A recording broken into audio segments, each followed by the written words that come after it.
3100 रुपये स्कूल की फीस देने के लिए नहीं है एक फौजी आदमी के पास, पर 10,000 रुपये किसी और औरत को देने के लिए हो जाते हैं, उसको होटल में ले जाने के लिए हो जाते हैं।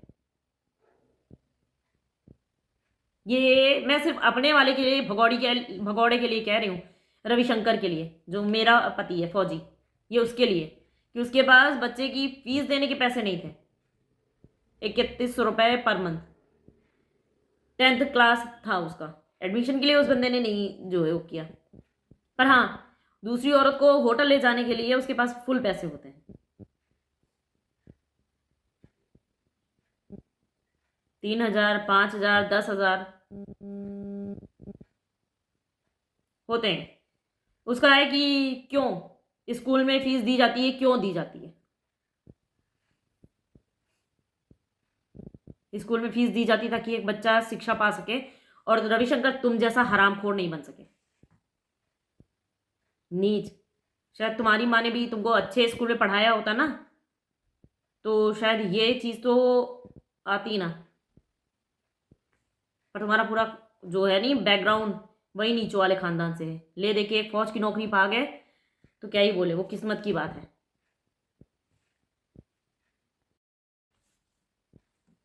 राधे राधे, जय माता दी।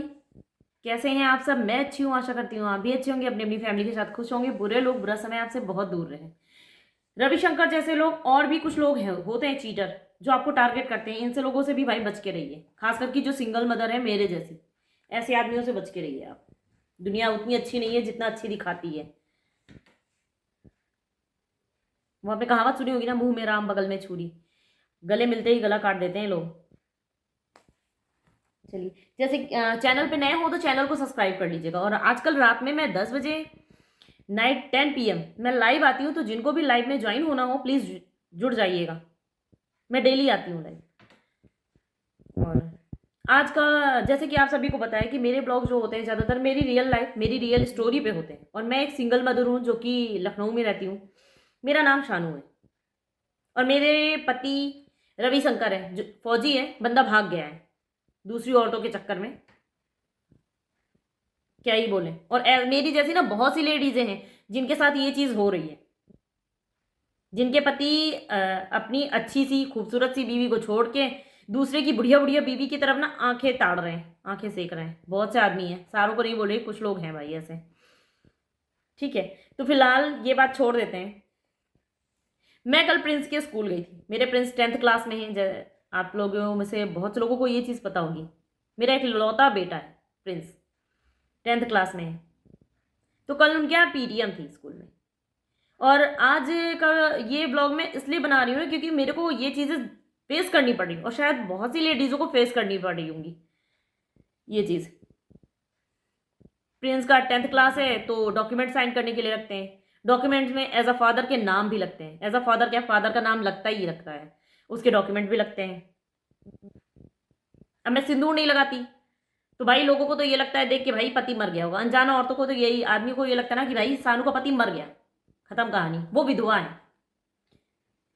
मैं फिलहाल तो खुद को भी ये मानती हूँ कि मैं एक विधवा हूँ, एक ऐसी विधवा जिसका पति जिंदा है और दूसरी औरतों पे मर गया है, वो विधवा हूं मैं।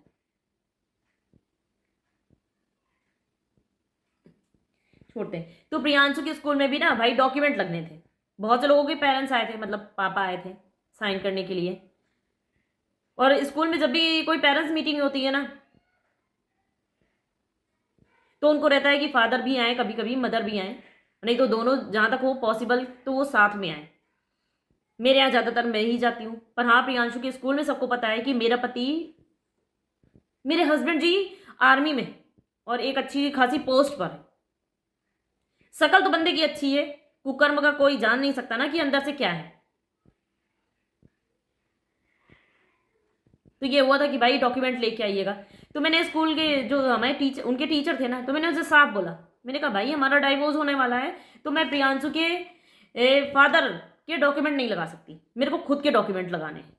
जहां भी उसके फादर के सिग्नेचर चाहिए तो आप ये समझ लो भाई बंदा मर गया है और मरा हुआ इंसान साइन नहीं कर सकता। तो जो भी है ना मैं करूंगी साइन, क्योंकि मेरे पास प्रियांशु रह रहा है। अच्छा, वो स्कूल वाले इस चीज़ पे मान भी गए। ये अच्छा हुआ। पर मैंने ये सोचा ना कि हम जैसी जो सिंगल लेडीज होती है ना, जिनके पति भाग गए हैं दूसरी औरतों के साथ रिलेशन में है और जिन लोगों ने डाइवोर्स ले लिया है, उनके लिए सबसे बड़ी प्रॉब्लम तो ये होती है कि पहले तो हमें समाज वाले जीने नहीं देते, और अगर हम उनसे भी बच जाए ना तो लोगों को ये रहता है कि भाई अगर आपके पास बच्चा है, लड़की है लड़का है कोई भी है, तो उसके डॉक्यूमेंट में उसके फादर की जगह उस व्यक्ति का नाम चढ़ा होता है, उस भगौड़े व्यक्ति का नाम चढ़ा होता है, धोखेबाज व्यक्ति का नाम चढ़ा होता है, जो किसी और औरत के लिए अपने बच्चे को छोड़ के चला गया। मतलब बीवी की चिंता नहीं थी, कोई बात नहीं, तुमने जिसको पैदा किया उसकी भी चिंता नहीं है, और दूसरे की किए हुए बच्चों को, दूसरे के पैदा किए हुए बच्चों को तुम पाल रहे हो जाके वहां पे। ऐसे व्यक्ति को क्या कहें? पति मर जाता है तो डिस्ट्रिक्ट हॉस्पिटल से जा करके हम डेथ सर्टिफिकेट तो ले सकते हैं कि भाई हमारा वाला मर गया, खत्म कहानी, और ये उसका कागज है, हम वो लगा देते हैं, खत्म। ये भागने वाले व्यक्तियों का जो है कहीं डॉक्यूमेंट बनता हो तो मेरे को भी प्लीज बताइएगा कमेंट में कि अगर किसी का पति अय्यास है और भाग गया है तो इसके लिए कोई डॉक्यूमेंट बनता है क्या, सिविल में या डिफेंस में? तो प्लीज अगर ये चीज है तो मेरे को बताइएगा, मैं ये डॉक्यूमेंट जरूर बनवाना चाहूंगी। क्योंकि हर एक से बोलना कि भाई साथ नहीं रहते हैं तो जो भी डॉक्यूमेंट है मेरे को जो है आप दे दीजिए, मैं साइन कर दूं, बार बार प्रॉब्लम होती है। जैसे मृत्यु प्रमाण पत्र होता है ना, वैसे भागने का कोई प्रमाण पत्र होता हो तो मेरे को भी बताइएगा, मैं भी अपने लिए बनवा लूंगी, जाकर के इशू करा लूंगी जाके। ये बात हो गई कल। इसलिए मेरे को बहुत गुस्सा भी आया था, टेंशन भी हो रही थी कि मतलब क्यों एक अय्यास व्यक्ति की सजा मेरे को और मेरे बच्चे को, क्यों वो टॉर्चर मुझे और मेरे बच्चे को, क्यों? वो तो किसी और के साथ रह के बिस्तर गर्म कर रहा होगा घर आकर के, जब भी आता है उसके ऊपर शिकन तक नहीं, उस बेशरम को शर्म तक नहीं। तो मुझसे क्यों कोई पूछे कि नहीं वो व्यक्ति कहाँ है, उसे पूछो ही मत, ठीक है। अब रही ये बात तो हो गई कि डॉक्यूमेंट पे फिलहाल के लिए ये स्कूल में बोल दिया गया कि अब से मेरे डॉक्यूमेंट लगेंगे और मेरे सिग्नेचर लगेंगे, रविशंकर से कोई मतलब नहीं मेरे बच्चे का स्कूल में। पहली बात तो ठीक है। अब दूसरी बात, मैं इसलिए भी उस बंदे से सिग्नेचर करने के लिए नहीं बोलती और उसके डॉक्यूमेंट लेने के लिए नहीं बोलती ना रविशंकर के, क्योंकि ये मैसेज है, मैं देखूं ऐसे आपको दिखेगा नहीं, सॉरी नहीं दिख रहा, मैं इसका स्क्रीनशॉट लगाऊंगी साइड में, आप लोग देख लीजिएगा।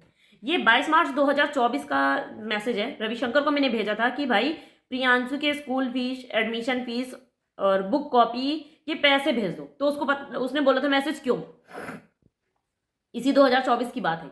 रविशंकर को मैंने मैसेज किया था कि भाई प्रियांशु है, एक एक अकेला बेटा है मेरा और रविशंकर का, एक लौता बच्चा है, 18 साल की शादी में। पहली बात तो उनकी रंडीबाजियों के चक्कर में दूसरा बच्चा कभी हुआ ही नहीं, हुआ क्या हुआ था, पर इसने कैसे ना कैसे करके मेरा मिसकैरेज कर दिया। उसके लिए भी मैं वीडियो बना दूंगी और मेरे पास रिकॉर्डिंग है, मैं वो डाल दूंगी, आप लोग उसको सुन लीजिएगा, ठीक है। तो इनको ये पता, इनका था कि क्यों स्कूल में फीस इसलिए दी जाती है, रविशंकर स्कूल में इसलिए फीस दी जाती ताकि बच्चा पढ़ सके। बच्चा तुमने पैदा किया है ना, इसलिए मैंने तुमसे बोला था, तो तुमने बोला क्यों, ताकि उसको अच्छी शिक्षा मिल सके, उसका अच्छा फ्यूचर हो सके। आदमी नौकरी इसीलिए करता है ना कि अपने बच्चों को पाल सके, ठीक है भाई। और उसके बाद मैंने मैसेज भी किया था, ओके ठीक है भाई नहीं दे रहा है कोई बात नहीं, ठीक है। तो उसमें मैसेज रिसीव नहीं हुआ क्योंकि मैंने फीस के लिए जब बोला था ना रविशंकर से, और रविशंकर उस टाइम पे यूनिट में थे,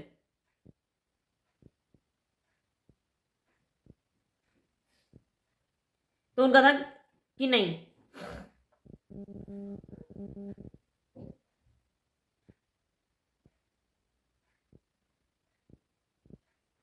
ये 22 मार्च का जो है मैसेज है जो बता रही हूं।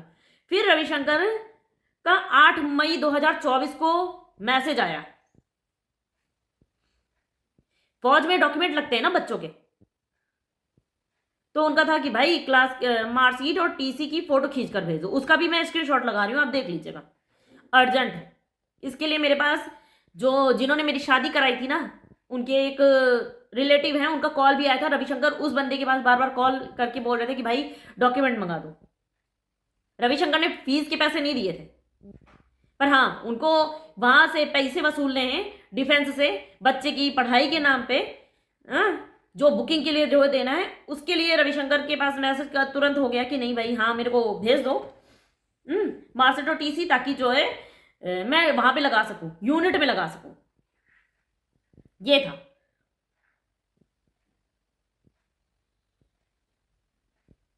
ऐसे व्यक्ति को हम क्या ही कहेंगे कि मतलब जिसकी फीस, जिसकी नौकरी है और फौज की नौकरी कर रहा है बंदा, ठीक है, और उसको ये नहीं, वो उससे अगर उसकी बीवी बोले कि भाई तुम फीस के पैसे दे दो, तो वो बोल रहा है क्यों, और फिर उसी बच्चे के डॉक्यूमेंट उसको चाहिए ताकि वो लगा करके पैसे ले सके। वो पैसे नहीं छोड़ेगा, पढ़ाई के लिए जो बच्चों के पैसे मिलते हैं वो नहीं छोड़ेगा। वो पैसे कहाँ जाएंगे मैं आपको बताती हूँ।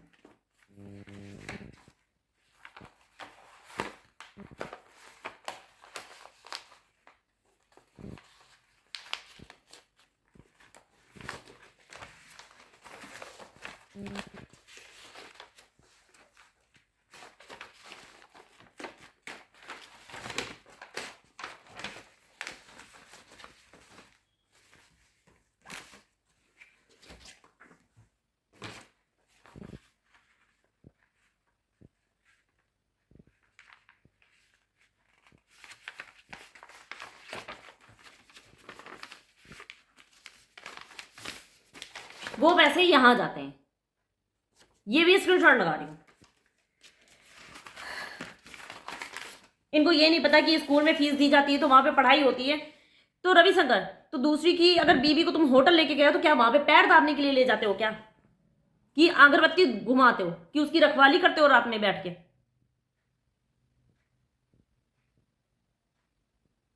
सरकार को ना एक ऐसा नियम भी बनाना चाहिए भाई, जो ऐसे और आदमी भाग जाते हैं ना, उनका नाम, उन व्यक्तियों, ऐसे नीच आदमियों का नाम सबसे ज्यादा, ठीक है, उनके बच्चों के कार्ड से ना हटा देना चाहिए।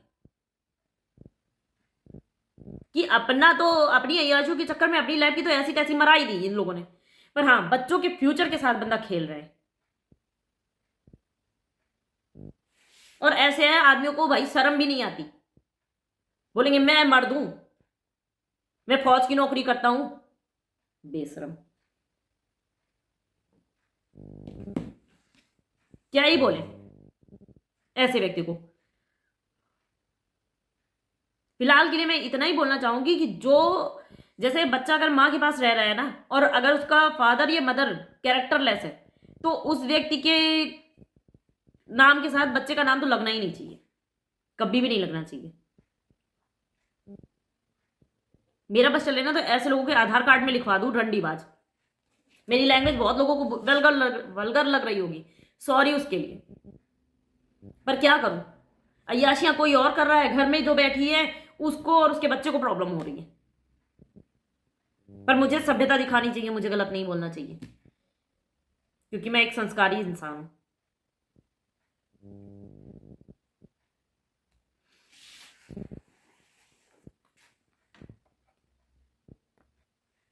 ऐसे लोगों का ना नाम स्कूल से हटा ही देना चाहिए, डॉक्यूमेंट से, सबसे बड़ी बात तो। और इसके लिए कोई प्रोसेस हो तो प्लीज मेरे को बताइएगा, आप लोग जो लोग भी सिंगल मदर हैं, अगर इसके बारे में कोई जानकारी हो कि उसके फादर का नाम हमेशा के लिए डॉक्यूमेंट से हट जाए, ताकि उस औरत को बार बार बोलना नहीं पड़े, भाई मैं क्या बताऊं, भाई मेरा पति भाग गया है। बोला है मैंने स्कूल में, सर को बोला, बताया मैंने कि सर हमारा डाइवोर्स हो रहा है। अब सबको एक एक पॉइंट फिर एक्सप्लेन करना पड़ता है, इसलिए तो उसके लिए कोई वैसा चीज हो तो मेरे को बताइएगा प्लीज आप लोग भी। और हाँ, सबसे बड़ी बात, प्रियांशु की fees, school fees, tuition fees, हर एक चीज का मेरे फादर पैसे देते हैं, रविशंकर नहीं देते, मेरे पापा राम नरेश जी देते हैं, श्री राम नरेश जी देते हैं, मेरे फादर देते हैं, ठीक है। रविशंकर 1 रुपया भी नहीं देते, प्रियांशु की पढ़ाई के लिए 1 रुपया भी नहीं देते। इसलिए बाद में मैंने डॉक्यूमेंट देने के लिए भी रविशंकर को मना कर दिया था, क्योंकि रविशंकर बार बार ये बोल रहे थे कि मेरे को डॉक्यूमेंट लगाने हैं, आप मेरे को डॉक्यूमेंट दे दो, तो मैंने बोल दिया नहीं दूंगी।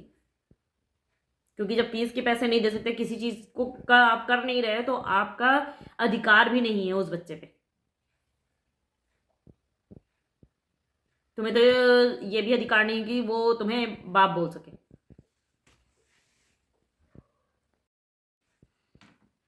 अब बहुत से बुद्धिजीवी लोग और ज्ञानी लोग मेरी पोस्ट पे आकर के ये भी बोलेंगे कि अगर बच्चा तुम नहीं रख पा रही हो तो रविशंकर को दे दो। तो आप बताइए, रविशंकर की हरकतें देख करके उसको मैं दे दूं बच्चा कि नहीं? उसके साथ प्रिंस का भविष्य क्या हो गया, और प्रिंस आगे जाके बनेंगे क्या उनकी तरीके? और कौन सी माँ चाहेगी कि उसका बेटा एक ऐसा व्यक्ति बने? मेरे यहाँ पहले प्रिंस सोचते थे कि मैं अपने फादर की तरीके बनूंगा, पर अब भी ना जो उसकी कंडीशन है, और सही कहीं ना कहीं बोलूं मैं भी, तो ना मैं ऐसे आदमियों पे विश्वास करती हूं, सॉरी, पर जो उनकी जॉब है ना, मैं वैसे व्यक्तियों पे भी विश्वास नहीं करती। मतलब ट्रस्ट है ही नहीं। लोग बोलते हैं कि नहीं ऐसे जॉब वाले जो है मक्कारी नहीं करते भाई, सुरक्षा करते हैं, ये करते हैं, वो करते हैं। मैं सबको नहीं गलत बोल रही हूं। जो खुद की बीवी की जान लेने को कर ले, खुद की बीवी की इज्जत की सुरक्षा नहीं कर सकता, खुद के बच्चे को जान की लेने की कोशिश कर सकता है ना, तो मैं दूसरों पे ही क्या विश्वास करूं?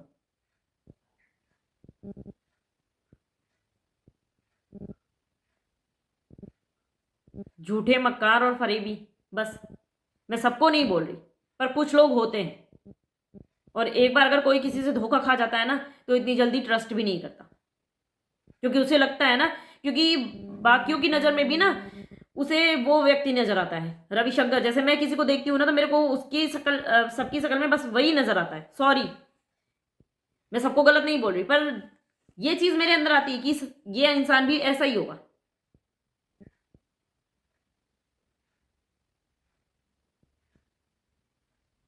तो मैं अपना बच्चा रविशंकर को दे भी नहीं सकती, किसी भी कीमत पे भी नहीं दे सकती। हाँ, जहां अगर कानूनी तौर पे लड़ना पड़ेगा, तो वो कोर्ट का फैसला क्या होगा ये मेरे को नहीं पता, पर फिलहाल तो मैं नहीं दे सकती।